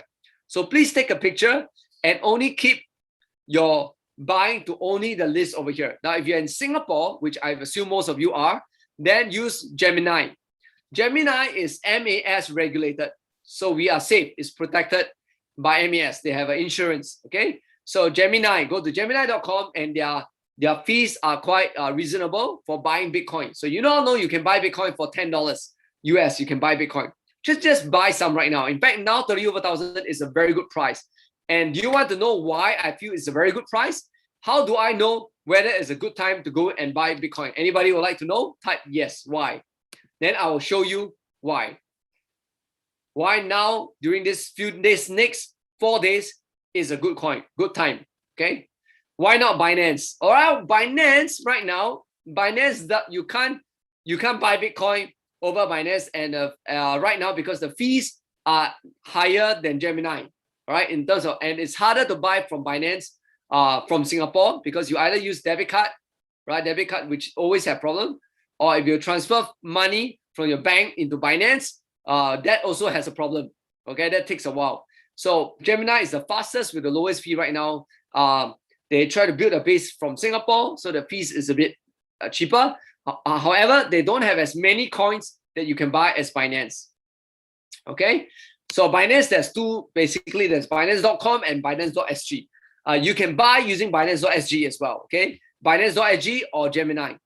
Okay, these are the two places you can buy. So anyway, so let's talk about how to determine what is a good time to buy Bitcoin.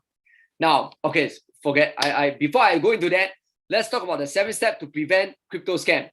First, any cryptocurrencies, number one, verify that they have real people backing that project. And please make sure that you also check who are these people who are actually creating the project for the coin. Check their background. Make sure that their background is technical, and make sure they have a LinkedIn profile that has a quick, long history of their employment. Okay. Check on the normal views of investors from Reddit or even Twitter. Check if they have a following that increases the perceived value. Now, for example, someone mentioned about creating a coin that's backed by gold. Now, who validates that backing by gold? Who is the one that validates that trust that whatever coin they create, right? Who is the one that confirm that is backed by gold, backed by amount of gold? Who is the one that validate? So there needs to be someone to validate. So you got to make sure it's backed by anything.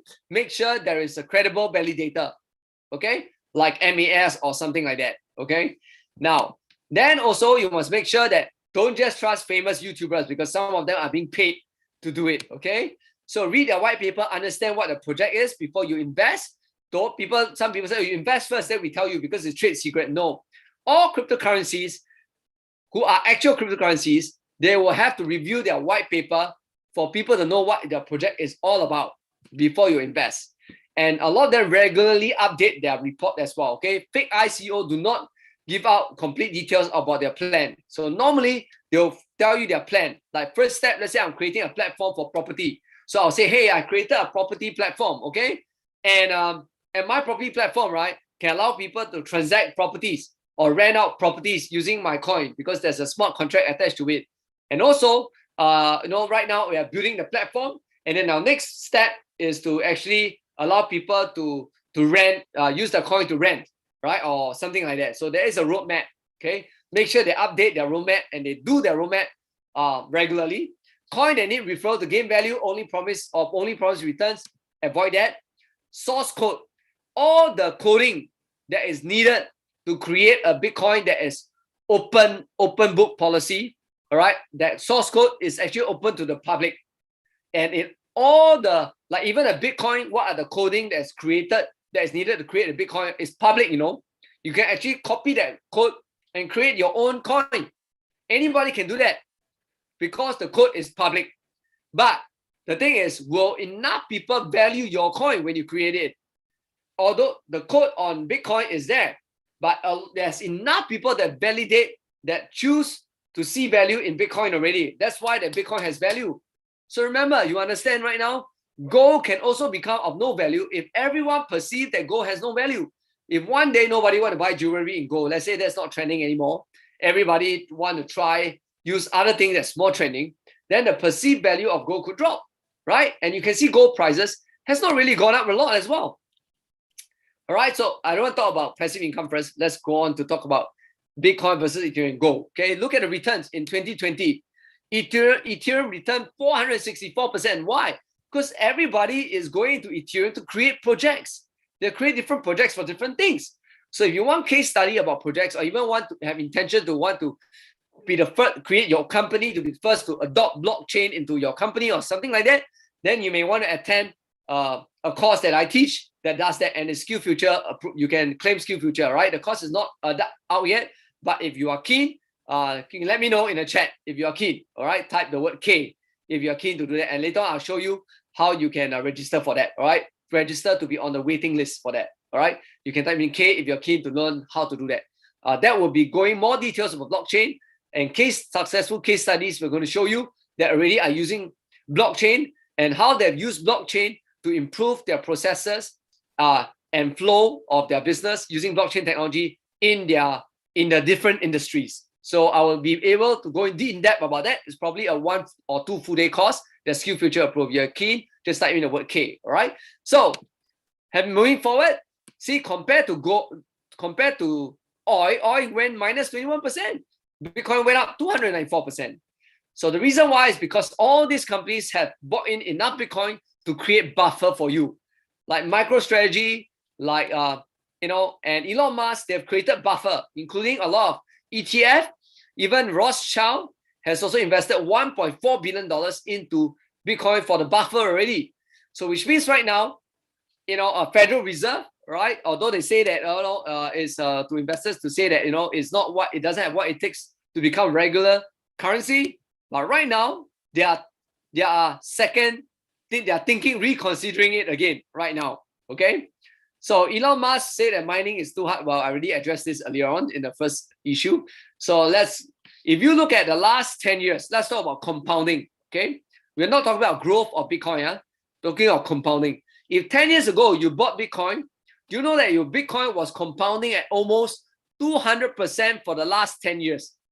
If you bought Bitcoin 9 years ago instead of property, your return compounding is more than 150% compound per year. In fact, if I bought, that's why 3 years ago, I didn't buy property. I put all into Bitcoin because you know why? Because Bitcoin, if I bought 3 years ago right now, is still compounding at 60%, more than 50% per annum compared to property, which is only 5% per annum.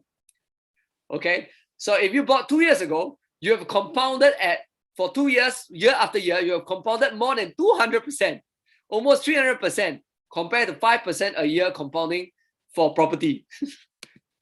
Right. And the reason why Bitcoin price will keep going up is because the mining, the programming of the Bitcoin mining will be half every 4 years. That means even if you have the best computer to mine Bitcoin, the amount you will receive will reduce by half every 4 years.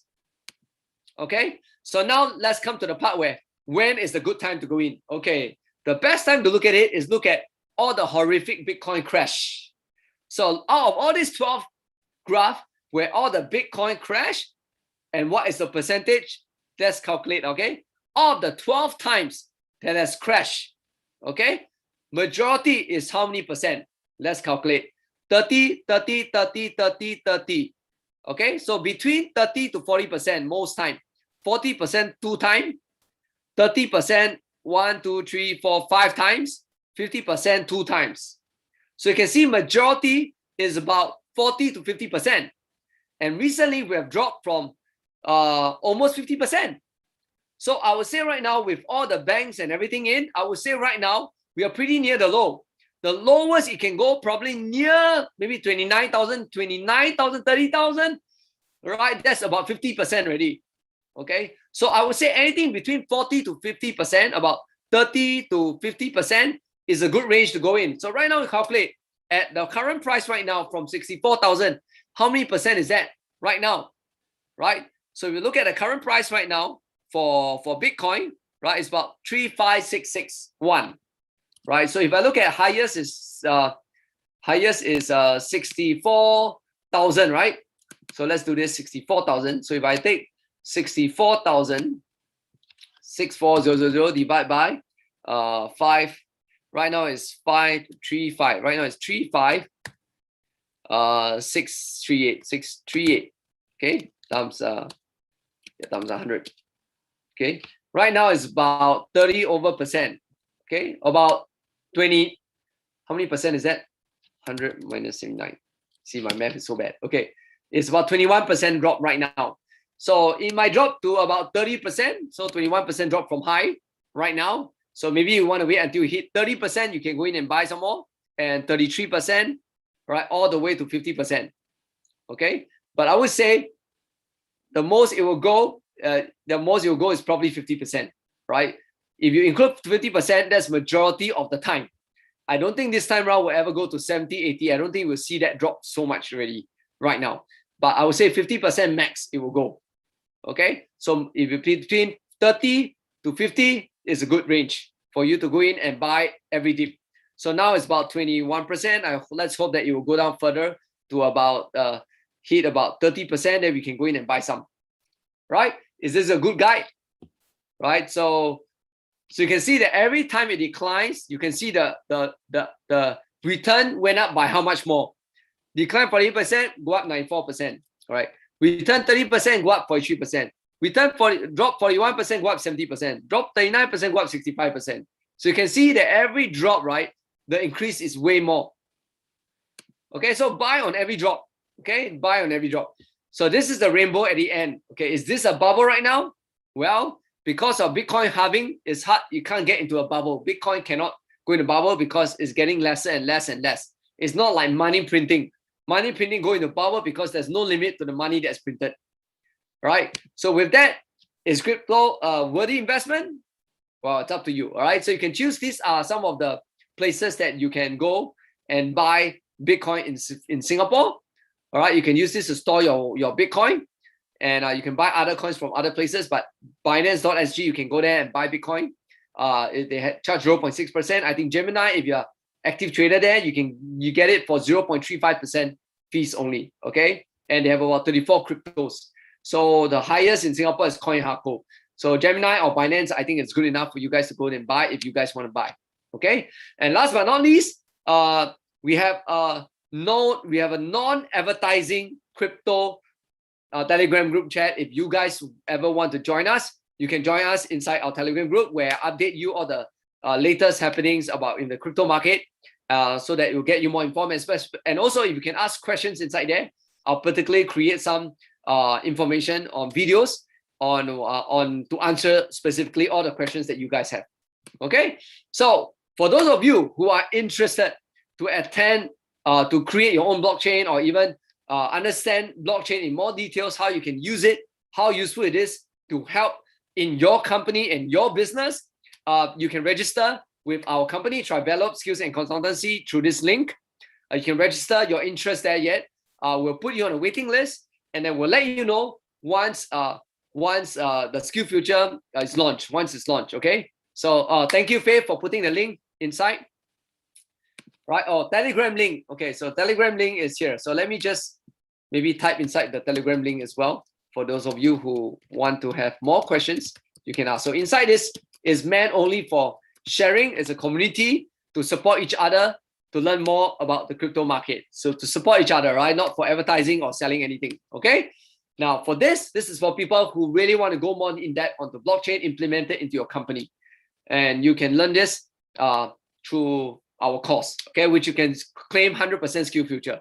Those who are interested, please go to the link right now and you can go and register. So having said that, any questions at this point in time? Now, of course, I also have other topics that I have, like on Thursday night. If you guys want to connect with me on Facebook, if you want to know this is to teach you how I built $100 million e-commerce over the last 7 years. Okay, I built it. It's still growing, and I show how to build it without zero staff and without buying any stock at all. So how I create it. So I also share that as well. So that's a few other business model that I can. Okay, but more importantly is the blockchain course. If you guys are keen. Now, I would love to open this time for a time of Q&A. Right? Probably just another 5 minutes Q&A. I'm going to allow you guys to unmute yourself, so it's a lot easier for you guys to speak since we have like 40 over people here. So if you have any questions that you have, please go to reaction and raise your hands, and then I'll unmute you. Okay, I think that will be a lot easier for us to communicate. Now, anybody here, please raise your hands. Use the icon below. There is a reaction icon. Just type thumbs up or raise hands, right? If you have any questions. So if you have no questions, you can kindly exit right now, or you can actually stay on to listen to the other people who ask me questions, so that in case they ask a very important question and then when I answer them, it might be something that you don't want to miss out. Okay, so let's go for a short Q&A right now. If you have no questions, just type in the chat N. So it's a lot number N. Okay, just so that I can know that we can end a lot earlier. Okay, if not, the rest of you here, any questions at this point in time? Right? Yeah, just raise your hands and then I will unmute you. You don't have to show your video. You just have to turn on your voice and you can ask. Right? Just type the word N, letter N, if you have no more questions. All right, into the Zoom chat. Just type letter N.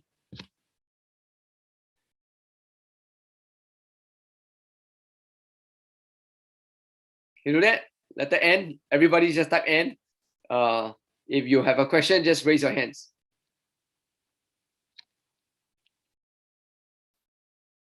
Right? Only Leo. The rest of you, do you have questions? If you're interested, you can join our Telegram group, right? Or you can come for the blockchain course if you want to be get a certificate for that. I think Faith, we have a certificate, right? For that, do we have?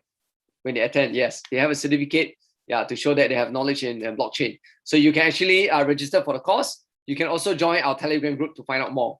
Okay. All right. So the course will be free because you'll be using SkillFuture. Yeah, once you register, we'll send you more details in it. Basically, we go into more details on the blockchain use case studies, more details into like NFT, right? A lot of people are talking NFT, and also we talk about decentralized finance, DeFi, which is big right now.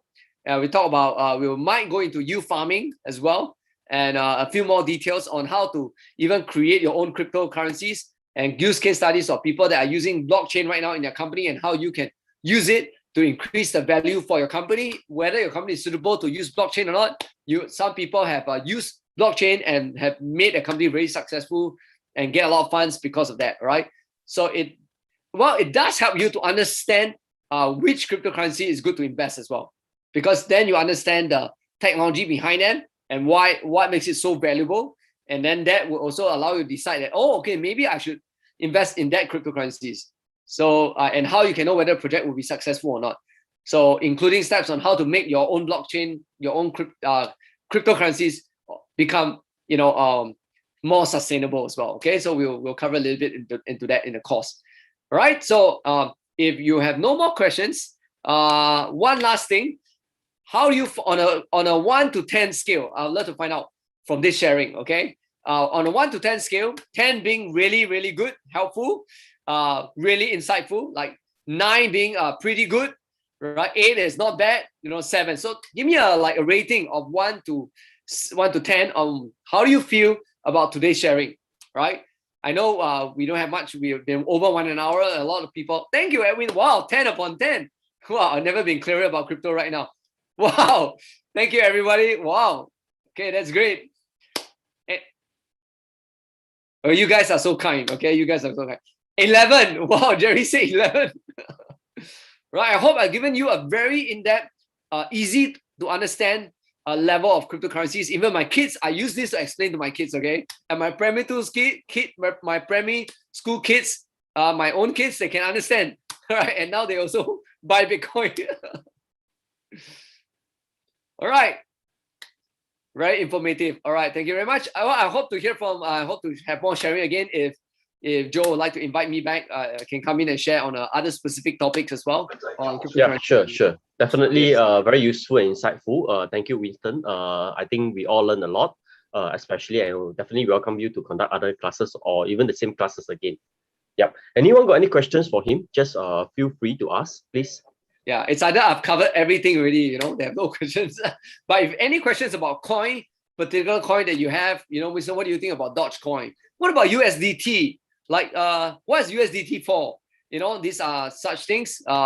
We will also probably have that inside the Telegram group. Okay, Linda, unfortunately, we will not be able to give out the slides. It's proprietary information, but you guys can attend the next one. If Joe would like to invite me to come and repeat this again, maybe we can invite more people. Okay. Yeah. So all your feedback you can leave together with Singapore Chamber of Commerce. You can leave a feedback on the. I think where can we leave feedback on this? Inside the maybe our YouTube channel. Correct. Yep. In the YouTube channel would be good. Yes, please. Yeah. So you guys can go watch on the YouTube channel and leave some feedback over there. That would be great. For those of you who missed it, we have a YouTube channel, right? Maybe Joe can post the YouTube link inside the chat, so that those who missed it, like who came in late, like Linda, can go back and rewatch it again. Can. Right. So if not, thank you everybody. I'll take my leave. Okay, thank you very much. Yeah. And Faye for inviting me. Thanks, Winston. That's all for today. Really is okay. We will let you know when will be the next class that Winston will be conducting again.